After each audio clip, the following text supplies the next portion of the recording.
பரிசுத்த வார்த்தை கேட்கும் என் அன்பான தேவ ஜனங்களே, ஆண்டவராகிய இயேசு கிறிஸ்து நாமத்தினாலே உங்களை வாழ்த்துகிறேன்.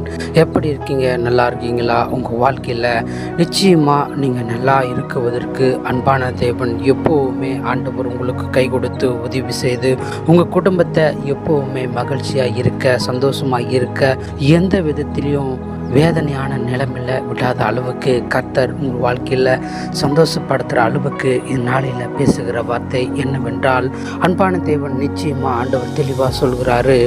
இந்த நாளில் செய்தியின் தலைப்பு, உங்கள் வாழ்க்கையில் எப்பொழுதும் சந்தோஷமாக இருக்க பரிசுத்தமாக வாழுங்க. அன்பான தேவ ஜனங்களே, உங்கள் வாழ்க்கையில் எப்போவுமே சந்தோஷமாக வாழணும்னாக்கா அன்பான தேவன் நமக்கு சொல்லி பரிசுத்தமான ஒரு வாழ்க்கை வாழ்வதற்கு கற்றுக் கொடுக்குறாரு. அப்படித்தான் பரிசுத்த வேதத்தில் அன்பான தேவன் சொல்கிறாரு. 1 தெசலோனிக்கேயர் 5ஆம் அதிகாரம் 23வது வசனம், சமாதானத்தின் தேவன் தாமே உங்களை முற்றிலும் பரிசுத்தமாக்குவாராக, உங்களுடைய ஆவி, ஆத்மா, சரீரம் முழுவதும் குற்றமற்றதாயிருக்கும்படி காக்கப்படுவதாக. ஆமேன். பாருங்க, நம்முடைய ஆண்டவராகிய இயேசு கிறிஸ்து ஒருபோதும் குற்றமற்ற மனிதனா விடாத அளவுக்கு பரிசுத்தமாக வாழ ஆண்டவர் எப்பவுமே நம் வாழ்க்கையில் உதவி செய்கிற தேவனாய் அவர் இருக்கிறாரு. ஏனென்றால் இந்த உலகத்தில் நமக்கு சந்தோஷமே எங்கே போனாலும் கிடைக்காதீங்க. நமக்கு சந்தோஷத்தையும் நிம்மதியும் தருகிற ஒரு தேவன் உண்டு. அவர்தான் வானத்தையும் பூமியும் சமுத்திரத்தை இயற்கைகளை படைத்து அண்ட சராசரத்தை படைத்து மெய்யாவே அன்பான தேவன், ஒளியாகவும் நேர்த்தியாக அன்பான தேவன் இருக்கிறாரு. அவருடைய அன்பு நிச்சயமாக நம்மை தாங்குங்க. அவருடைய பாசம் நம்மை வழிநடத்துங்க. இந்த வேளையில் சொல்கிறாரு, உங்கள் வாழ்க்கையில் எப்பொழுதும் சந்தோஷமாக இருக்கணுமா? நிச்சயமாக நீங்கள் உங்கள் வாழ்க்கையில் ஒன்று செய்யுங்க. உங்கள் வாழ்க்கையில் மட்டும் பரிசுத்தமாக ஒரு வாழ்க்கை வாழ எனக்கு ஒப்பு கொடுங்க. நிச்சயமாக இந்த பூமியில் இருக்கிற ஜனங்களை பார்க்கலாம் உங்கள் வாழ்க்கையில் நிச்சயமாக நான் சந்தோஷமான ஒரு வாழ்க்கை வாழ வைத்து உங்கள் வாழ்க்கையில் நிறைவான சந்தோஷத்தை தந்து நான் வழிநடத்துவேன் என்று சொல்லி அன்பான தேவன் பேசுகிறாரு. அன்பான தேவ ஜனங்களே, உங்கள் வாழ்க்கையில் கூட தவறி விழுந்து அநேக பாவத்தில் மூழ்கி பரிசுத்தம் இல்லாத ஒரு வாழ்க்கை வாழ்கிறீங்களா? பரிசுத்தம் இல்லாமல் தேவனை தரிசிக்க முடியாது என்று வேதம் சொல்கிறது. அன்பான தேவ ஜனங்களே, உங்கள் வாழ்க்கையில் உங்கள் ஆவி, ஆத்மா, சரீரம் முற்றிலும் பரிசுத்தம் ஆக்கிற தேவனிடத்தில் நீங்கள் சேரும் பொழுது உங்கள் வாழ்க்கையில் நடக்கிற எந்த பிரச்சனையாக இருந்தாலும், எந்த சோதனையாக இருந்தாலும், அந்த சோதனையில் மத்தியில் கர்த்தர் உங்கள் குடும்பத்தை ஆசீர்வதித்து நிச்சயமாக அன்பான தேவன் சொல்கிறாரு, பூமியில் இருக்கிற ஜனங்களை பார்க்கிலும் உங்களை மேன்மையாக வைத்து உங்கள் குடும்பத்தை சந்தோஷமாக வாழ வைத்து உங்கள் வழியில் எந்தெந்த இடத்துல நீங்கள் போகிறீங்களோ அங்கே எல்லாம் உன் வாழ்க்கையில் செழுமையாக வாழ வைத்து உன் வழியில் நான் இருந்து உன் வாழ்க்கையை நான் செழுமையாக வைத்துக் கொள்வேன் என்று சொல்லி அன்பான தேவன் ஆசீர்வதித்து பேசுகிறாரு. அன்பான தேவ ஜனங்களே, அவருக்கேற்ற ஒரு வாழ்க்கை நீங்கள் அர்ப்பணிக்கும் போது உங்கள் வாழ்க்கை மாறுங்க. அப்படித்தான் பரிசுத்த வேதத்தில் மகிமுள்ள தேவன் மெத்துசலா என்கிற மனிதன் பரிசுத்தமாக வாழ்ந்த மனிதனாக இருந்தார். அவருடைய வாழ்க்கையில் பார்த்தா அவருடைய குடும்பம் முழுவதும் ஒரு பரிசுத்தத்துக்குள்ளே அடக்கப்பட்ட ஒரு வாழ்க்கையாக தன்னை பரிசுத்தமாக வாழ்வதற்கு தன்னை ஒப்பு கொடுத்து மாற்றிக்கொண்டார் அவருடைய வாழ்க்கை.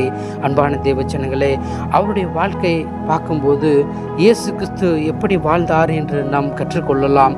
அவர் கர்த்தருக்காக பயந்து பரிசுத்தமாக வாழ ஒப்பு கொடுக்கும்போது அவருடைய ஆயுசு நாட்களை கர்த்தர் பெருக பண்ணி, பைபிளிலே இந்த உலகத்திலே பார்த்தாக்கா எந்த மனிதனும் அதிக வயசு உள்ள மனிதன் வாழ்ந்ததே சரித்திரமே இல்லை. அவருடைய வயது பார்த்தாக்கா 969 வயது. ஆதாம் மனிதனே 930 வருஷம்தான் அவன் வாழ்ந்தான். அதன் பிற்பாடு அவன் மரித்து போனான்.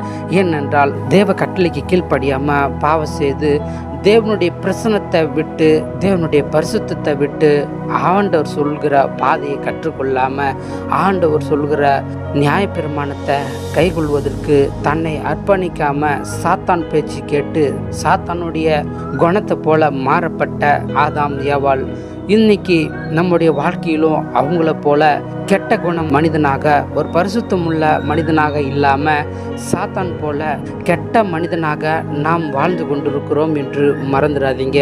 இந்த வேளையில் அன்பான தேவன் உங்கள் வாழ்க்கையில் எப்பொழுதும் சந்தோஷமாக இருக்கணும்னாக்கா எந்த விதத்திலையும் உங்கள் வாழ்க்கையில் தீட்டானதை பார்க்காதீங்க. தீட்டான காரியங்கள் உங்கள் கண்ணால் ஏற்றுக்கொள்ளாதீங்க. தீட்டானதை உங்கள் இருதயத்தில் ஏற்றுக்கொண்டால் உங்கள் ஆவி, ஆத்மா, சரீரம் முழுவதும் பரிசுத்தம் ஆக முடியாத அளவுக்கு உங்கள் வாழ்க்கையில் நிறைவான சந்தோஷத்தையும் சமாதானத்தையும் உங்கள் உள்ளத்தில் பார்க்க முடியாத அளவுக்கு போய்விடும். அன்பான தேவஜனங்களே, உங்கள் வாழ்க்கையில் ஒன்று செய்யுங்க. கர்த்தருக்கேற்ற பரிசுத்தமாக நீங்கள் வாழும்போது கர்த்தரே சொல்கிறாரு, நிச்சயமாக உன்னை இந்த பூமியில் இருக்கிற ஜனங்களை விட நான் உன்னை ஆசீர்வாதமாக வைத்து உன் வாழ்க்கையில் உன் குடும்பத்தை சந்தோஷமாக எப்பொழுதுமே வைத்து கொள்வேன். உன் வழியில் எந்த பிரச்சனையும் வராது. உன் வாழ்க்கையில் எந்த எதிரி கூட உன்னை மேற்கொள்ள முடியாது.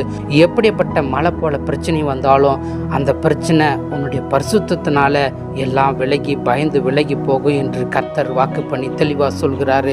அன்பான தேவஜனங்களே, உங்கள் வாழ்க்கையில் கர்த்தர் கேட்குற பரிசுத்தத்தை ஒப்பு கொடுத்தா மட்டும்தான் எதிரி உங்களை பார்த்து விலகி ஓடுவான். உனக்கு மழை போல பிரச்சனை கொடுக்குற சாத்தான் கூட உன்னை விட்டு விலகி உன் வாழ்க்கையில் வராத அளவுக்கு உன் வாழ்க்கையில் தேவனுடைய பிரசன்னம் நிறைவாக ஆண்டவர் பாதுகாக்க ஆண்டவருடைய பிரசன்னம் அவரே அனுப்பி உங்கள் வாழ்க்கையில் எல்லா விதத்துலேயும் நீங்கள் எங்கெங்கெல்லாம் போகிறீங்களோ அங்கெல்லாம் அவருடைய பிரசன்னத்தை அனுப்பி உங்களை பாதுகாத்து வழி நடத்துவார். அப்படி தான் ஆதாம் தேவனுடைய பிரசன்னத்தை விட்டு விலகி ஆதாம் ஏவாளும் ஏதேன் தோட்டத்தில் ஒழித்து கொண்டாங்க. தேவனுடைய வார்த்தைக்கு செவி கொடுக்காம தேவன் சொல்கிற பரிசுத்தமான வாழ்க்கை இப்படி தான் வாழணும், இப்படி தான் கீழ்ப்படின்னு சொல்லி கொடுத்த அப்படியெல்லாம் ஆண்டவருக்கு கீழ்ப்படியாமல் போன ஆதாமுக்கு மிக வேதனையான ஒரு வாழ்க்கை ஆதாம் எவ்வளவு வாழ்ந்தாங்க என்று வேதம் தெளிவாக சொல்லி நமக்கு கற்றுக் கொடுக்குது. அன்பான தேவஜனங்களே, உங்கள் வாழ்க்கையில் கர்த்தரை ஏற்றுக்கொண்டு கர்த்தருக்காக உங்கள் வாழ்க்கையை அர்ப்பணிக்கும் போது கர்த்தர் சொல்கிறாரு, உங்கள் வாழ்க்கையில் எப்பொழுதும் சந்தோஷமாக இருக்க வேண்டுமா, நீங்கள் எனக்காக பரிசுத்தமாக வாழுங்க என்று அந்த வேளையில் பேசுகிற தேவன் உங்கள் வாழ்க்கையில் உங்கள் குடும்பத்தை எல்லாவற்றிலும் நிறைவான ஆசீர்வாதங்களை தந்து வழி நடத்தி உங்கள் வாழ்க்கையை சீர்படுத்தி நிலைநிறுத்துவாராக. ஆமேன்.